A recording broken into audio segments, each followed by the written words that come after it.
Oh, right. Yeah, this come from comments. Someone commented this Norm on Studio Q, and I've never heard of this Studio Q.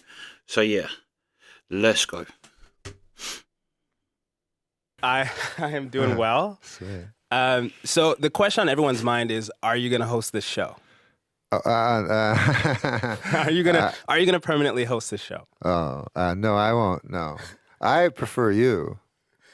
Thank you. Yeah. Uh, If what did the LBJ say? If elected, I will not. If what is it? If nominated, I will not run. If elected, I will not serve. Well, I like Shad, man. what about entertainment in Canada? Period. What about it? Would you ever? Do you want to work up here? Yeah, do you no, hate I'd work working up up here? here. What do you think of the Well, when entertainment I was industry? starting, and I started a long time ago. I'm an old man. 50, 2 score and 10, as Abraham Lincoln would say. I'm so let's face it. I've seen more sunsets than I'm going to see. But when I started out in stand up, there wasn't no Canadian TV. There wasn't nothing, or movies or nothing like that. So we did our stand up, and then we would travel around. And thanks to this very nice man named Mark Breslin, who started Yuck Yucks, we got a chance to do stand up. And but there was nothing that we were going for. There was only getting better at stand up. When I moved to Los Angeles, I started noticing. The first thing I noticed was, God damn, everybody's handsome. Like all the stand-ups were super handsome guys, which is not the case here, or it was not the case when I was here. And so I was like, that's weird. And then I realized they were only using stand-up as a springboard to other things, which I don't like. I just like stand-up for its own sake. Was it the performance side you liked first, or the writing? Writing. I like to write. Like even later, like I thought, man, I should be doing something on stage, because I would write the jokes and I would just stand like a statue on stage. I move a little bit now, but literally, first of all, I'd be frozen with fear, but also I would never, it never occurred to me to, if I was talking about rocking a baby, to pretend to rock a baby with my hands. I thought I just said it. So I could have really just put a bunch of papers on a stool in front of everyone and let them peruse it. How did you get better at that? I never got better. I'm a little bit better at physicalizing my act, a little bit, but it's still mostly words. It's the imagination. The mind. When I was young, we had radio, and in many ways, it was better. No, I'm just kidding. But you know how they say that, old men? They're like, we would listen to the radio, and it was better because your imagination is better than your, especially hardcore pornography. And you go, what? It's a weird thing, though, seriously? Yeah. They go like, just speaking of pornography, because nowadays it's so awful. But in the old days, all you had to see is a fleeting glimpse of a lady's ankle, and that would be enough. But you think about that, that's gross. Like, that's a guy's at home doing gross stuff to himself, thinking about a lady's ankle. God, damn, that's kind of odd too. So, do you think radio is better as far as the imagination? Just generally speaking, I like radio on that comedy, theme. which it doesn't exist anymore. But I was thinking of doing, they have radio podcast stuff. I was thinking of doing an old timey radio thing, because there are radio jokes that can't be done on television. I can't think of one, but it'd be like, and it doesn't help any that you're wearing a pink chiffon. Something you don't see, but works after the joke that you just heard. Informs the joke afterwards. I don't know a lot of words, Shad, and I'm trying to fit them in properly. Okay, I want to stick on the topic of Canada for a second, since we have you here on our public broadcaster. Yeah. You've said that as a young man, going on the train across Canada was one of your favorite things. I love that. Yeah. What was it about that you loved? I'm gonna do that again, I think. It was you see the country. The train is the most beautiful. All through literature, the train has, well, actually, it symbolized death. That's a really good one. But that's the first thing when you go on a train, the death of the across Mystery Canada, you Express start Moncton and you go across. Yeah. the first couple of days, people are normal. After that, people go crazy, start having sex with each other. Not me, but I saw it. And then a guy gave me a cookie. I was only 16, right? He gave you a cookie. Is that like a cookie. signal or what is that? Yeah, like one of those cookies that's laced with Oh, okay. with, drugs. But I was only a kid. I was only 15, 16. So the guy sitting right beside me is like, "Hey, you want one of these cookies?" I go, "No, man, I don't want no cookie." He's like, "These are good cookies." I'm like, I don't care. I don't want no cookie. He's like, "I'm telling you, this is a good." I'm like, "Enough with the cookies." So, anyways, whatever. The guy finally stopped yapping about his cookies, you know. And then I woke up like a day later or whatever, and nobody was around, and I was hungry, and there was the bag of cookies. I ate the whole bag. Oh, no. Yeah, it didn't turn out well. And then I remember there was a little elderly black gentleman that was a porter who I said really filthy things to, like I almost like I was coming on to him. As a teenager? Yeah.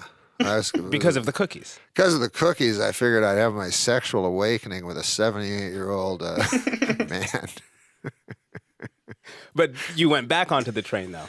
Yeah, I've been on the train three or four times. So that didn't scare you off? No, the train across Canada, if anybody has a chance to do it, is the most beautiful experience. You know, you go through Kicking Horse Pass and stuff, and you go in the bar car, and you meet strangers, and you look out the window, you know, and there's a lady putting up her, her wash on her line with her clothespins. It's very romantic, right? Yeah. You imagine your life in any of these little cities and what it would maybe look like. Right? Yeah, and the lady was...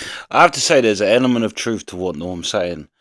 The train, but then also for people, you get to see a real mixed match of people. Same as on buses. But the only thing because I was thinking a train is great when you're not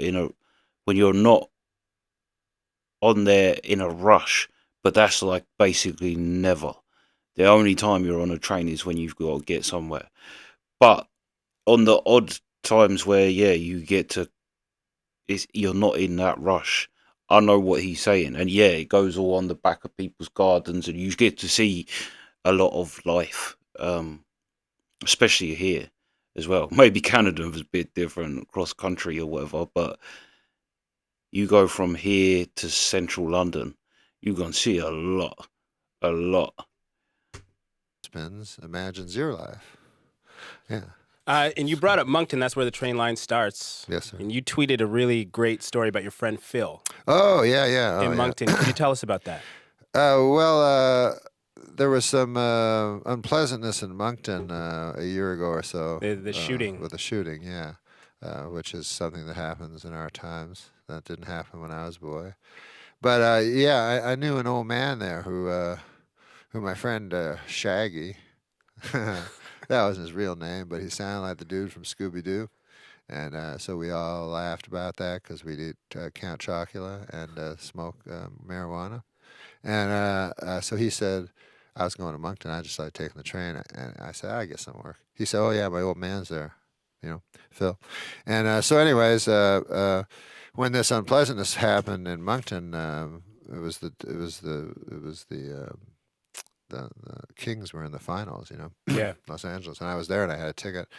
And instead of going to the game, I phoned Phil, talked to him, and he was like barricaded in his basement. And it was kind of cool. Like I was talking to him, and then he was halfway through. He's like, screw this, man. I'm going to go upstairs. He kept talking about his 50. He had a big 50-inch TV. He was going to watch it, and then he reminded me of all this stuff that I was there. And then the coolest one thing was he reminded me that he had taken me to a game where Darryl Sutter had played in the game. Like a junior hockey game in junior Moncton? hockey game, yeah. So it was really, really cool. It was amazing. Yeah, it was amazing. You tweeted that story. You also tweeted a really touching story about Robin Williams. Oh, yeah. What is it with Twitter and the short stories? You seem to like that form. You express yourself well in it. People like it. What is it about Twitter and short stories for you? Well, because I didn't know what Twitter was for really much. People told me, you got to get Twitter.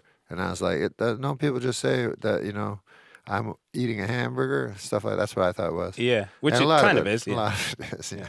And so then I went on it and I told some jokes. And then my fans would go, that one sucks. They're supposed to be your fans, They just abuse you constantly. So, but then I would sometimes have memories of people. People pass or something, and I'd have a memory and no one to tell it to, and so it would just be late at night and sort of. It's not really meant to as anything that would ever be published or anything. It was just a way of me telling the people that followed me on Twitter that I knew Robin Williams, and I met Robin Williams once, and he was very sweet to me, and so I just, Do you think people are getting a different side of you through those sorts of tweets and short stories? Yeah, maybe like people are always thinking that you're that there's only one side to you when the performing side of a person obviously is the smallest side of their facets, but yeah, maybe they get a little bit of but that's not really why I do it. I just do it because it's late at night and I'm alone and I don't drink or smoke or do drugs or be promiscuous or anything, so I just kind of reflect a lot. Well, another thing people got a sense of you from Twitter is when you defended Alice Munro. Yeah. A little attack from Bret Easton Ellis. Yes. Well, there's Twitter. this guy, Bret Easton Ellis. So I don't really follow modern. I don't think you call that literature, graffiti, whatever it is he does. So he had written something against Alice Munro, and then I gave him the benefit of the doubt. I read one of his quote unquote books, and Which one? American Psycho? American Psycho. Yeah. That was the famous one. And people had told me it was good. But whatever. So then I was like, how dare this guy, to say something about something he doesn't understand, I mean, it's one that you can be a bad writer, but God, at least read. At least you learn to read if you're going to be a writer, for God's sakes. Well, people probably didn't know about your interest in literature, your analysis. People don't know that. I like writing a great deal, Yeah. It doesn't matter to me the source, but the greatest writers are novelists. Yeah. But then I would put I don't know, maybe singer-songwriters I put way up there. Ahead of comedians. Oh yeah. Why? Well, because I don't think of comedy really as an art. Like I think of other things. I think of comedy as more of a craft. It can reach certain levels, but only certain levels, because comedy requires laughter, and as soon as you require something of an audience, you're in trouble. That's interesting, because to me, comedy is the highest art. Really? Because it's the most kind of simple and precise, and it holds the most things together. Like in one joke or one sort of comedic phrase or story, you can represent so many things, and laughter is kind of the thing that brings the most people together. I think even more than music, people like laughter. Uh-huh. So I think it's kind of the What highest. did you just say, though, that it holds what? It holds so many things together. Somebody can tell a joke that is true, that is funny, that is sad, kind of all at the same time, and it can be as short as one line. So to me, it's actually kind of the highest art. No, I mean, as far as writing goes, like, to me, the shorter the better. Like if you take comedy writing, like a movie would be the worst to me, and then a TV show, and then a sketch. I mean, in terms of hardness, and then a joke would be the hardest, and this shortest joke, there's a famous joke by Henny Youngman, "Take my wife, please." So that's 4-word joke, 3-word setup and 1-word punchlines. That's incredibly difficult.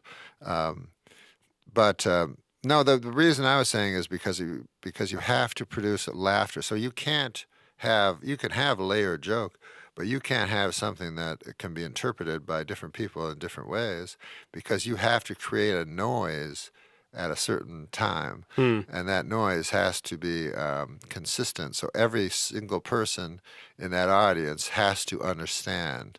So therefore, it's a little bit of a blunt force instrument. Yeah.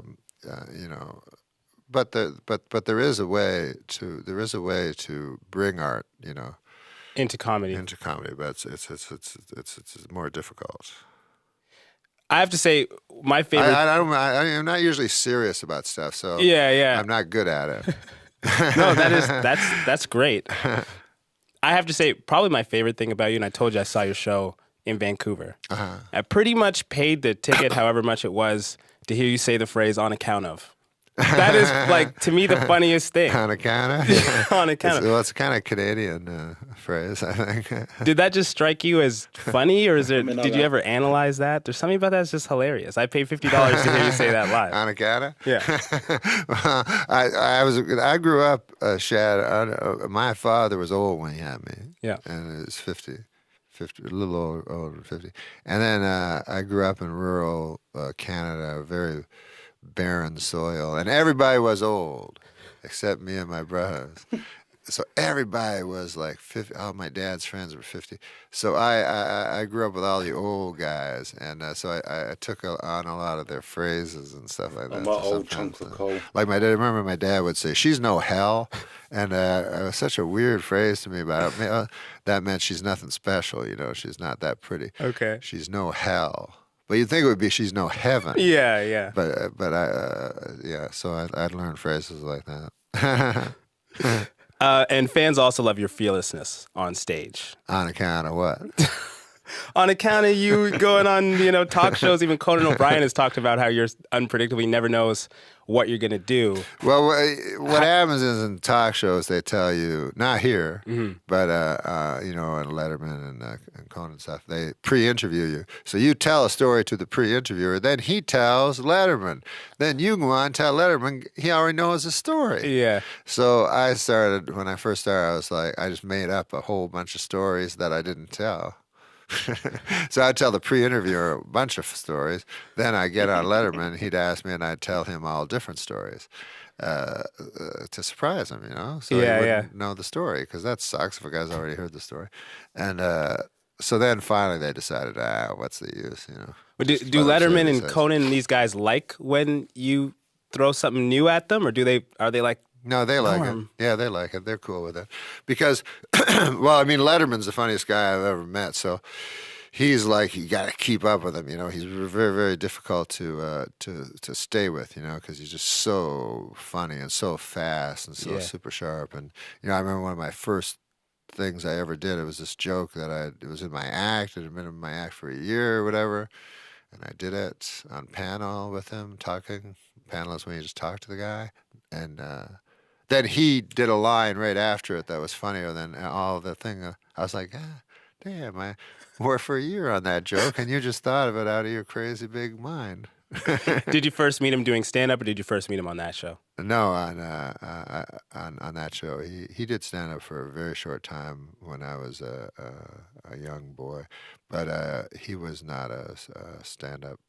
But he was nice to me. He's taken me to dinner and stuff and talked. He's a kind of odd duck, but super smart and really, really funny. But you can be having dinner with Letterman. It'd be like 6. He always brings 5 or 6 guys, so he's protected. And then he'll be like, I got to go to the bathroom. And then he leaves. And then you go, I guess he's not coming back. Does it ever scare you, the chaos? The chaos of being unpredictable, of sharing some story that hasn't been vetted by everyone else. Sometimes I do get scared. I get scared on the Howard Stern show because it's so long form, and he does this thing where he's super honest, and then he makes you be super honest, and then afterwards you're like, what did I say? What did I say? What did I say? And then I remember one time I was in a limo, like right after Stern. I was talking to the limo driver. This Greek guy, and I was like, I was talking to Stern. I don't even know what I said. He's like, he's like a hypnotist. He go, I bring my wife to. I don't know if this is very good Greek. He goes, I bring my wife to Las Vegas one year. A hypnotist bring me up. I talk to him. I don't know what's going on. All of a sudden, I'm in my underwear. So it's like that's what it's like. He like looks you right in your eye, talks to you, now. All of a sudden, you're in your underwear. Sidebar, do you think that actually... Do you know, I have to say, I think that as well. That's something from Norm's Howard appearances, is probably the only time I've seen Norm not uncomfortable, but not comfortable, basically, like with things that Howard brings up. And like he said, so yeah, I'm kind of, glad that he said that, because... That is, Yeah, I've noticed that because Howard will just ask him, and if it makes someone uncomfortable, he'll just ask it again and again until he gets. But yeah, Works that hypnotist stuff? I I tell you, can't. man, I saw Ravine the Impossibilist once, and that was the guy's name. Yeah. It was at the NAC in Ottawa, where I live. I was 13 years old, and he had guys up there, and he was talking to them, and he said, "You do," and then so everybody running around. One guy talked like he was from the moon. He said, "You from the moon? You got moon language." And this other guy, he does this other thing, and you're a chicken and stuff, right? So all chaos going around, and the guy pecking. I remember the chicken guy went right by me. He was pecking. He was trying to get some food. There's no food. And anyways, after the show, I was out in the parking lot with my brothers, right? And I see the guy. I go, "There's that chicken guy. I'm going to talk to him." So I went up to him. I said, "What was that like, man? You thought you were chicken?" And then he's like, "It was cool." And I was like, "Wait a second. Hold on. Like, if you thought you were a chicken for 15 minutes, if you had that psychic break, you go like, oh my God, I got to go lie down and seek counseling." And, so the guy was just going along, just lying. He's like, "It's cool." How's that cool? Thinking you're not even a human. So no, I don't believe it. Yeah. They wanted me to stop smoking. Say, go to a hypnotist, and they'll, He said, it worked for me. I'm like, I feel I want to quit myself on account of. I don't want to be that weak that a hypnotist, I go, "Hey man, I quit smoking. That's the good news. Bad news, I got no will of my own." It's an old man we're on Bloor Street. He makes my decisions for me. Okay, just going back to the chaos for a second, and sorry, I have to catch my breath. Yeah, going back to the chaos for a second. Is there anything in those moments that comes to mind that you've regretted? Like, oh, I shouldn't have taken that turn. That really stands out for you. I shouldn't have said that, or I shouldn't have made that joke. No, not usually, because I've bombed many times, and when I do, I have sort of outer body experience. Because there's a thing with stand-ups, when you see another guy bomb, you're like, you like it. I don't know what it is, but you're used to seeing people do good. And if, people have stories, even in life, usually the stories, something bad happened to you. If all your stories, you're the hero, that's not a good story. No. And then I did good again, So usually the stories are you're embarrassed, something bad happened like that. So I get a kind of an outer body experience while I'm bombing. Because I think it's kind of funny. Like, guys went there to laugh, and then nothing worked out. And then also it's funny, they hate your guts. Like, you're doing your best. It's not like you're intentionally, trying to make them not laugh. Yeah. But you're just failing. And then they're like, "We hate you." Like, and so I find that kind of funny. Then I smirk, and then they really, really hate me. But that doesn't exist in other forms of performance. Like, if I go up and I play a song and people don't think it's great, there's like this instinct to clap. Yeah, right. People just clap or cheer. Yeah. They're just this instinctual thing that happens because the song's done. Yeah. But with comedy, it's almost the opposite. It is. They got clap. You can get people to clap. I always thought clapping for comedy was the opposite thing you want, because clapping is like a assent, sort of. They're saying, "We agree with you." It's usually like some lame thing, like you go, "Pat Buchanan's a Nazi," or some ridiculous thing. Ridiculous thing.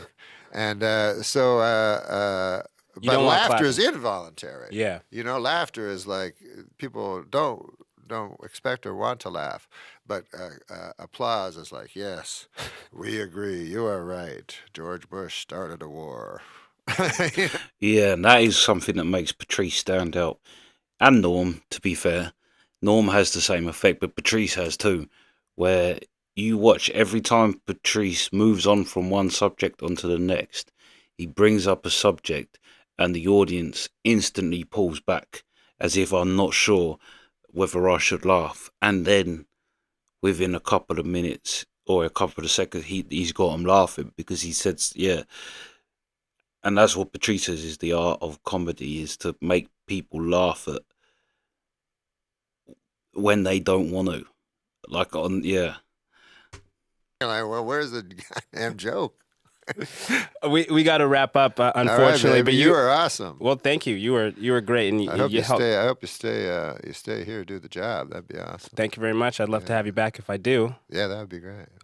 Last thing, you were campaigning for Craig Ferguson's job, and we just want to know what's next for you. We want to see more of you. We want to hear more of you. Oh, What's well, that's next? a nice thing for you to say. It's the truth. I don't know why you're so plural. Why is it just you? What do you mean? Did they teach you that on radio? Go, we would like to see. No, that's actually. I think they're trying to get me not to say that Oh. anymore Yeah. Say I. and say I, but I don't know. It's like a natural, deferential, I think, polite thing, maybe or something. It feels too intimate to say I do. Oh, okay. So, hey, there's some music. Oh, there's some music, yeah. So we got to go. Hopefully, Norm will stick around. Norm Macdonald is at the Queen Elizabeth Theatre in Toronto tonight and at Hamilton Place in Hamilton, Ontario tomorrow. He joined us I in Studio believe the Q. Hamilton one was the last Cosby performance. True. Yeah, that's funny because I think it was Lydia that said that to me. I say we. We've done this. We're doing this. We're going to look at this. And she's like, is that because there's other people involved in the channel, by which I mean we, or do I mean the royal we? And it made me think that I didn't even notice I was doing it, but I also think when you first, especially with what that guy does too, he's talking to people. So although it's just you're like when I first started doing this, you're not talking to anybody, but now it does feel like I am because there's regular people and people comment and put their you kind of, and also I think I always said it because the majority of the channel, my channel, is what other people have requested. So it feels a bit disingenuous when someone says to me, like, my channel's doing good because 95% of the stuff on my channel was other people that requested it. So it's a weird thing to say me, my, I and not we, because there is a we. Yeah, it's a weird thing, but I will say that does only happen over time. That when you first do it, you do feel like you're just someone sitting in their room talking to himself. But then as you get regular people talking, you see it as a we. You kind of yeah, I get what you're saying. But yeah, that was a great Norm performance too. And what he says about comedy is true. And I think what he was saying as well is Tom Myers is no better example of what he's saying. Because his punchlines leave it like the bong hit transplant. Now you can people explain it in different ways to make it make sense or to say it, but it's like you can't have the punchline landing with that open of meaning to it, where people are interpreting it different ways, and it has to be very clear that what you're. But I also love, and I think Patrice is a master of. I mean, Norm is too as well, I'll say, but Patrice is the master of edgy topics to make people laugh at. But Norm is a master of that too. He can make people laugh at an edgy. I mean, that bit where he talks about killing, being a serial killer and killing a woman and how he'd go about. It's one of the funniest things, but it is a man standing on stage talking about how he's going to kill a woman. But it's hilarious. But Norm also has a great ability to make something that's not funny, like actually not like jokes that aren't funny, hilarious, by making them 100 times worse in joke craft. He's taking a bad joke, a short bad joke, and making it 1,000 times longer, which is like, if you think about it on paper, that's the worst thing you could possibly do, but it's the best thing you could do because it makes an unfunny joke hilarious, and it makes the punchline hilarious for how ridiculous and how much time you've just put into this ridiculous punchline. Yeah, But yeah, that's the reaction. Sweet.